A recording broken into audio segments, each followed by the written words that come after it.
Hi and welcome to episode 2 of The Good Chat. Yeah. Hi, Lee. How are you guys? Oh, mate, we're brilliant. I must say, it's good to see that you guys are well groomed, but I'm struggling with my hair during this COVID stuff, right? I just shave it, so it makes it a lot easier. Well, actually, you know what? Paula spoke to your wife, and apparently she recommended I have the same haircut. Yeah. I don't particularly want to put a bowl over my head and cut around it, right? You don't need to. You just get the hair clippers and go for it. It normally works out okay. Yours looks distinguished. Well, mate, there's a lot of product in here. In fact, I think There's a lot of distinguished product in it. I've got the family pack of gel, just to keep it down, mate. But yeah, it's great to see you guys. Yeah. You know, You too. So this is episode 2, so we've formally become professionals now as a result of episode 1, as I said outside while I was giving you some hot tips on how to approach a podcast after having done one glorious episode. I'm just on cloud 9. Apparently I'm talent. You are. And you have some forms that you're going to have to complete at the end of this session just to make sure that we can tap into your IP. And I'll get my people personal to take care IP. of that. Yeah, that's right. We realise that you've come with your manager as well. Yeah. But you'll be getting adequately compensated for your time today, Lee. Thank you very much. Yeah, the Smarties are on the table Good. on your way out. Just in case anyone's wondering as to who you are, we're really, really grateful that you've been able to make some time to come on and have a chat with us as part of a good chat, so make sure it's a good chat today. Lee Carpenter, the Chief Growth Officer from Scope. Yeah. There you go. Yeah, so Lee, tell us a little bit more about yourself. So I'm Lee. I've known you guys for a couple of years now. Earlier this year, I took the move to Scope back in January. Scope are a great organisation, been going for 70 years. And yeah, I just love working in disability and before that in human services. Yeah. And the opportunity to work with Scope and work with you guys is really exciting. And it's, again, you've been with Sam and I on our journey since we started, and we were meeting with various support providers at the time and getting as much feedback as to how to kick off our project that we were doing in Mount Colah. So a lot of what we did in Mount Colah, particularly with the design, was a byproduct of really your generosity of time in believing in us whilst we were really shaping up and creating something in good housing. Well, I mean, for me, you're a real rock for navigating this disability space. When I say a rock, I'm not talking about something that's going to weigh you down in a pool, but like, you know what I mean. Like you were a real go-to guy for us, and you know, we really did respect you, and funny enough, we still respect you. Yeah, we still respect you, which is a real testament, right, to good working with good people. But yeah, look, so. What do you think of us and our collaboration on our latest project? Very exciting. So we've got a deal, and we're going to bring homes to a number of people in the Hornsby area. Yeah. Bringing some innovation to the built design too, and with what we're hoping to do on the support side for the residents moving in, I think it'll be a really great opportunity and will be something that people will refer to. And Scope, for now, you've been charged with the responsibility of bringing Scope into New South Wales. It's a major organisation in Victoria, Victoria's going through its own Armageddon at the moment, but no doubt in New South Wales, that's a monster job. So it's a challenge, right? It's great. Yeah. In the same way that I was really keen to talk and spend time with you guys a couple of years ago because of the National Disability Insurance Scheme, that with SDA funding, meaning that people with disability can live in fit-for-purpose accommodation, it's a game changer. It's fantastic. And in the same way, for me, it's a privilege to spend time with you guys because you're obviously very passionate and you wanted to do the right thing and give people new homes. It's a similar thing with Scope. The National Disability Insurance Scheme is changing the landscape. Firstly, people with disability get to choose who support them and what supports they want. And it also breaks down the state barriers that used to be. So it's really exciting to think. That's actually a really interesting point. Yeah. We've never really asked you this, but you were there pre-NDIS. What was the state of play like at that point in time compared to what you saw with the NDIS when that was brought in? Did it? I mean, it's still got time to go, right? It's a long part way of- to go, and it's easy to look at the problems and the challenges and the delays and things like that. But if you think where I started in disability in 2008, and things were really behind the eight ball then. It was more luck what funding people had, and Wow. it wasn't permanent in some cases, so it just wasn't right. So we campaigned, and lots of people campaigned to get the National Disability Insurance Scheme up. Wow. And it's great. Fantastic. Well done. I mean, look, we are in a lucky country, right? If you think about it, it's good to know that we do have the NDA a scheme, right? Yeah. We do have an agency that manages a scheme that can provide, granted not for all, but for some people, a good permanent accommodation. And I guess you can always compare it to some of the other countries where, unfortunately, there is a lot of discrimination. What's it like? Totally. Obviously, we can hear in your accent that you have a background in the UK. What's it like in the UK? What is the policy for disability housing? Have we taken that from the UK and adopted some best practice from there? Or is it? I know it's not from the US because having spent some time in there, they provide money into the capital stack as grants, but for the SDA piece. I think that Australia should be really proud of what it's done over the last 10 years. I think we've probably got the best scheme in the world. So people are always looking overseas to different models, the States, the UK, Europe, Scandinavia particularly, Japan. But we're on the pathway to like a really great scheme. Still some way to go, but we again, the work over the last few years has been tremendous. I think there'll always be room for improvement. There'll always be room for improvement, and I think we just have to make sure that we keep a line of sight that we always need to improve, and that's what we try and do with our homes. We're always looking how to make them better. We can't just rest on our laurels and say, "Yep, I think we've got the right recipe now. Let's just roll with that." But like, for example, just introducing new elements into the home, whilst they might not mean much to us, but for people with disabilities, it's an absolute game changer. Well, definitely. So whatever creases are left to iron out in the policy, I guess it's up to us as providers, SDA providers and support providers, to really work our way through implementing and putting into practice what it is that the spirit or the goals or the objectives and the NDIS originally were, and then being able to pass that feedback on as to how to better improve the application and implementation of the policy. But having said that, about continuous improvement, what are some of the, I know we've talked about this before, some of the key values for scope, some of its core values that you're trying to implement in our collaboration, because that's what we try to pride ourselves on doing, is aligning ourselves with organisations with the same values in the same way. I have no doubt that's a critical component of you making decisions as to how you work with SDA providers. So it sounds almost like the plug now, but at Scope, really genuine, authentic. Since 2007, they've had what they call the Scope approach, and it's predominantly about seeing the person. And if you just take that as a mantra, you can't go too far wrong anyway, because everything that we do is to support people with disability, but also to do it with them and to get their input. So underneath the Scope approach, we talk about seeing the person, and then we do it together. So again, everything is with people with disability, co-designing, and their inclusion, their voice. We're accountable to them, but then doing it right to make sure that you do the right thing, that the systems are in place. Do it better. That continuous improvement. Yeah, I like that motto, that seeing the person. That says a lot, right? Yeah. I mean, if you think about it, for us, it really doesn't sound like much, but just noticing that person And keeping that in the forefront. Yeah, I think I love that. I really, really like that. That's a great goal to have. It's pretty much how you guys seem to kind of do it.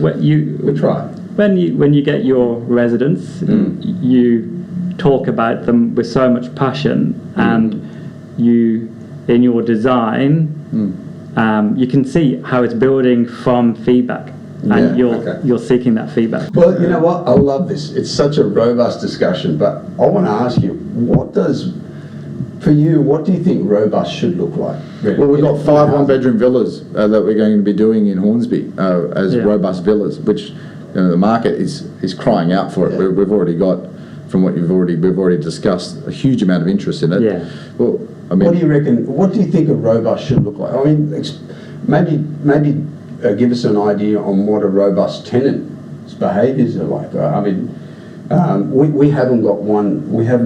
I haven't met a robust person yet. You have, Lawrence. Oh, okay. Well, your nephew, Lawrence. My nephew. Okay, fine. But I'm sure you don't call Lawrence robust. No.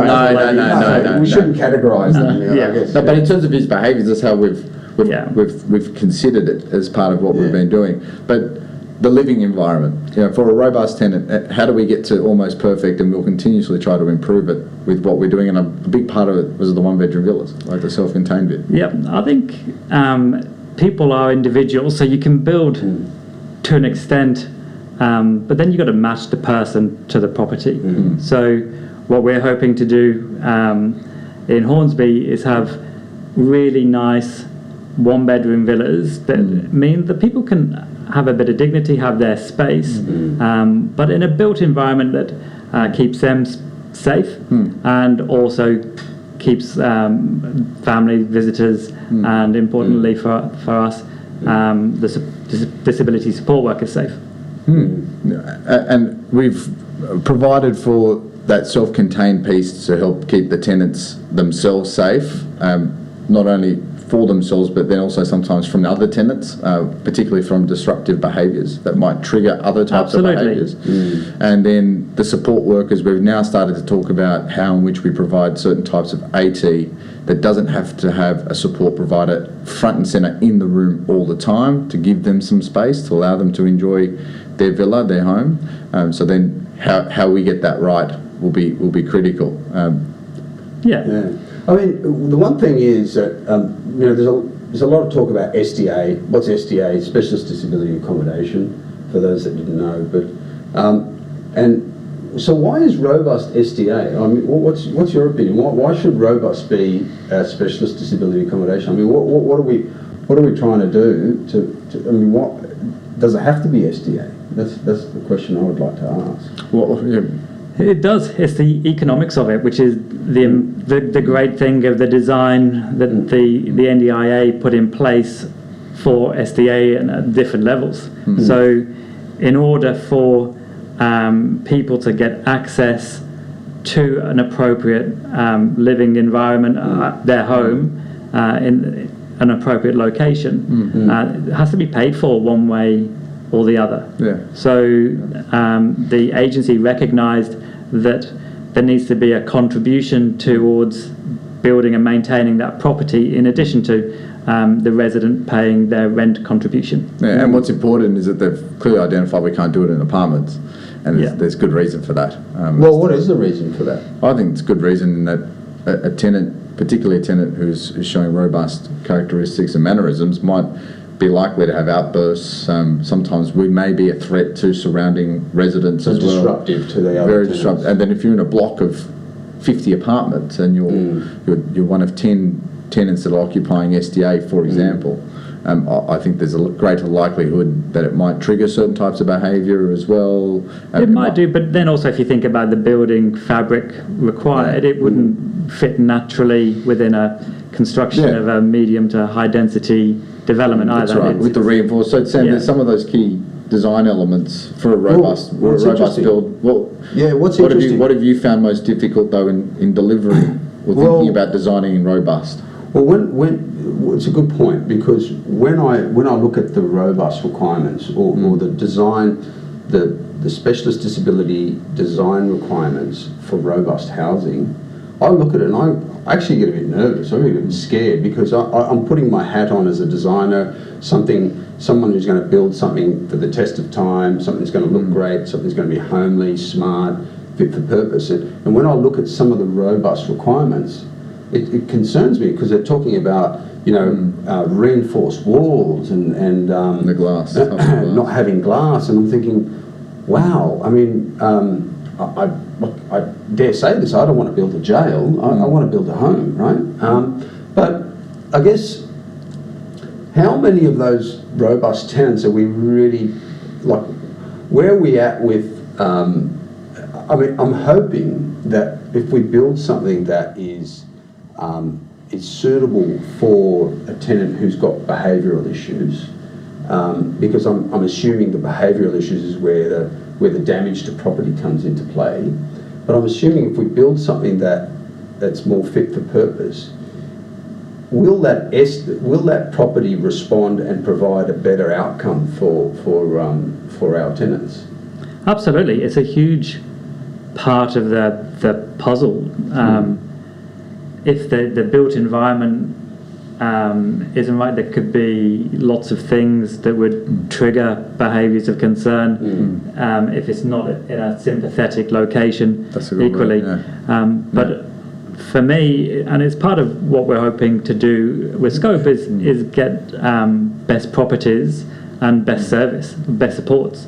So it will be with Scope's supports to the residents, to the NDIS participants, and with the extra inputs that may be required, people are living a good life. They have a level of comfort. Anything could escalate people, but ideally,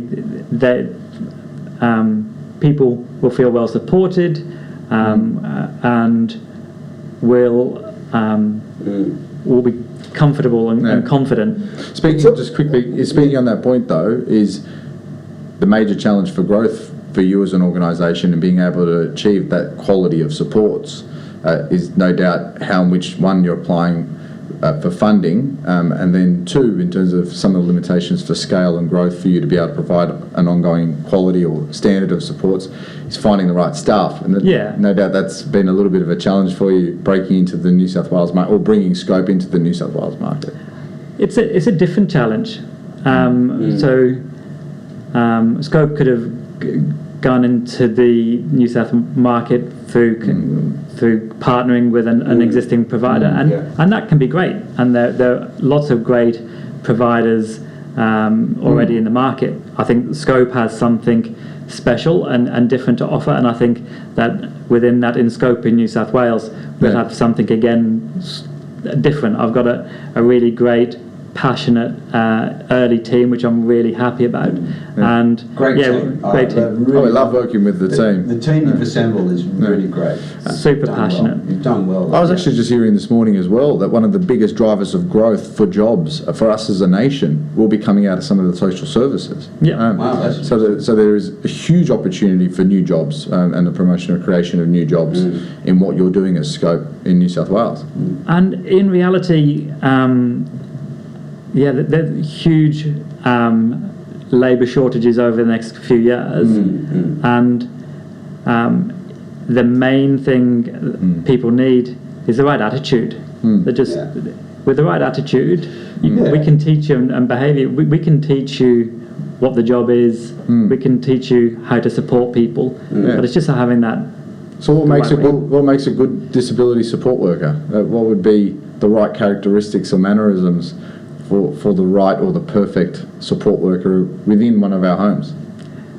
In the same way that every individual that we support will be different, every property will be different, each worker is different, and as you know, a really important thing is matching, right? So matching the participant to the right property. In the same way, matching the workers to the customers is really interesting. And sometimes there's even a difference between matching to a customer about if they're accessing the community versus if they're at home. They've got different needs.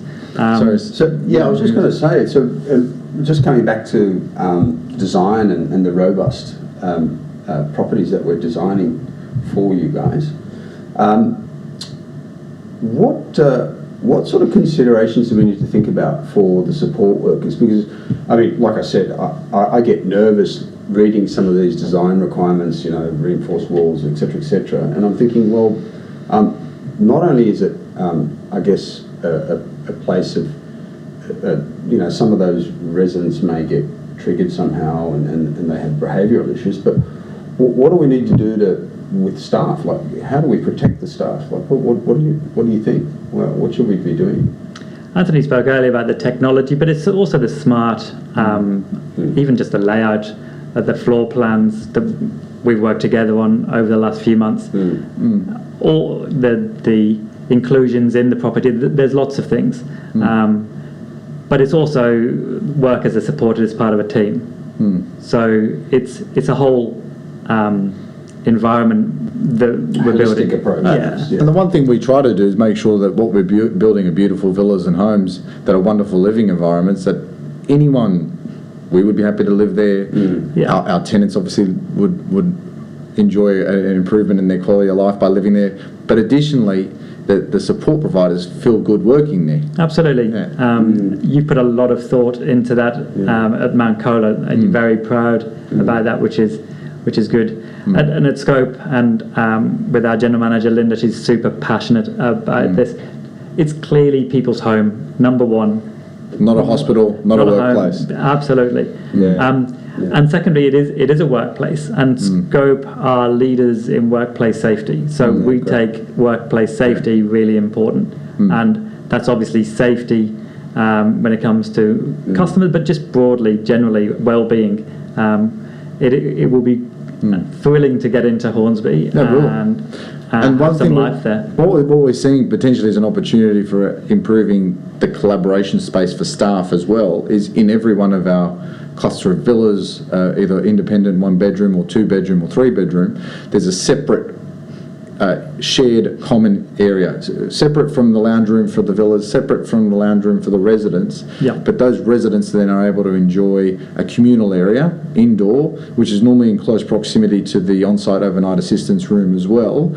That's great because we feel as though that not only is a lounge area with a fully fledged a full kitchen and a lounge that the tenants will enjoy, but also the support workers can use that as a way to collaborate with themselves, with each other on their laptops, to them coming in and out of the OOA into that common lounge area, have tenants being able to come in and out of that lounge area as well. So absolutely, we think that might provide some additional opportunity to do that. I think it's nice, and it's that balance between we don't want staff sitting in an office all day. That's right. But that balance of then giving staff space to do their notes, to do their training, to have their breaks, but also having that kind of open feel with the residents. Because no doubt if they feel good and they're working well and they're feeling great about what they're doing, that has a flow-on effect onto how good the tenants will feel because of the quality supports that they're getting, and that's a no-brainer. And equally, the residents each have their own space, good quality space, and then an ability to socialise with other residents, with staff, and obviously with the community. So with their families, with their friends coming in. Well, let's be aspirational for a moment, and let's just think about let's for a moment. Aspirational hat. If we could come up with a big goal as to what we deliver in Hornsby, Red Robin and Blue Gum, what does good look like for you, Lee? How do we nail it and make sure that we've done an incredible job?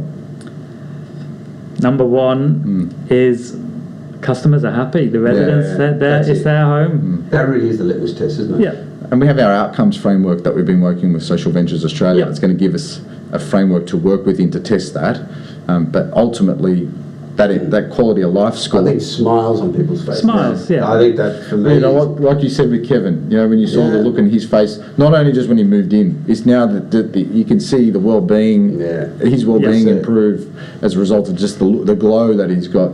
I mean, look, I've been in construction and development for 30 years now, and I can say with absolute complete confidence that I have never enjoyed building a home so much in my life, because just knowing that when the thing is finished and seeing the expression on some of these people's faces, it just makes it so worthwhile. And I'm sincerely saying that. I'm not trying to bang this up. We're only as good as our last project, and then hopefully I imagine you'll be equally as proud of what we have been of Oak Tree, Apple Tree, and what will be Lily Pilly, and what you produce in Red Robin Blue Gum. So one of the things I wanted to take up with you is that like we're talking about these homes, and we've built some really, really nice homes, and I definitely think we're going to build some nice homes now. And I'm sure there's people even listening to this podcast thinking, well, how do I get involved? Like, how do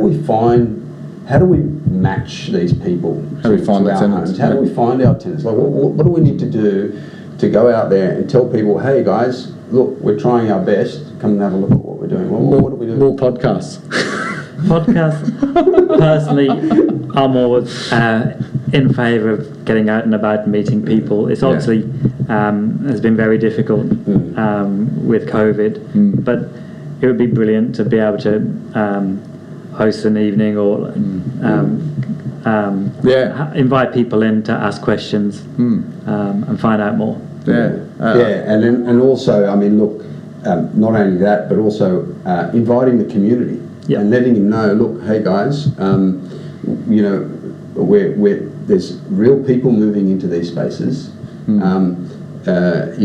Sure, they may be different to us, but they're real people, and they want to be part of the community just like we all do. Yeah, it's really important for people to be part of the community. So again, with our model, work with residents, that it's their choice what they do, but we want to make sure that people are living as engaged citizens just like anyone else, and have those opportunities. Well, we've talked before actually in the past about how we work with the community and integrating the residents within the broader community outside of the home itself. Like, is there, from what you've seen, work well? We've talked about how we meet and talk to the surrounding neighbours and let them know that that's what's happening and what who the tenants are, what their characteristics or mannerisms might be, but everything's okay. Not to panic. So I think that's an important piece, because it's how that home and those residents are then integrated within the broader community. It makes for a richer society, a richer culture. That's a very good point, because we are building social infrastructure at the end of the day. And if I can ask you just one final question, if that's all right, because I know Lee is starting to sweat now. And I don't think it's the lights. It's been great. I'm getting nervous now. You're the talent, you can't get nervous. Where do you think the future of disability support and scope will be? It's a broad question. It is, but I mean, I guess what's Scope's future going to look like in New South Wales in particular? It's a continuous improvement. Yeah. So one thing, we only started this year, so it will take us time to kind of grow and get to scale, and which is one of the reasons why I was so attracted to work with Scope, because they're doing it right, they're doing it better, they're doing it for good reasons. It's not around growing for growth's sake, it's really around giving people another opportunity, and then within that lots of opportunities. It's a really good point. It's growing because there's an opportunity to improve the quality of supports that need to be provided. There's a need for that improved level or quality of service that tenants deserve, or it is. deserve. And I think it's incumbent on organisations like Scope to be brave, to be bold, and to grow. That the society needs high quality providers who are in it for the long term, are in it for the right reasons, and will go the extra mile to make a difference. Well, it's conversations like this with you that remind us of the fact that how closely we feel we are aligned with the values, not only of you personally, but of the organisation for Scope. And thank you so much for making the time to come and join us today as part of a good chat. And thank you guys for coming down to Melbourne to talk to the executive team down there. That was fantastic. I'm very proud. We're ready to come down again to Melbourne once Armageddon is over. I've never been on a plane, so I only went for plane food. well, you certainly won't be going down for the earthquakes. So hopefully, we feel for Melbourne. All of our love and support to everybody in Melbourne at the moment. But we're looking forward to not only working with you in New South Wales and Sydney, but working with the organisation in Victoria and Melbourne. And it's always good to see your smiling face, Lee. Like, really, it's a great day today, sunny day, nice Friday. Sunny day. And I just want to know, how'd you get your tan, by the way? COVID walks.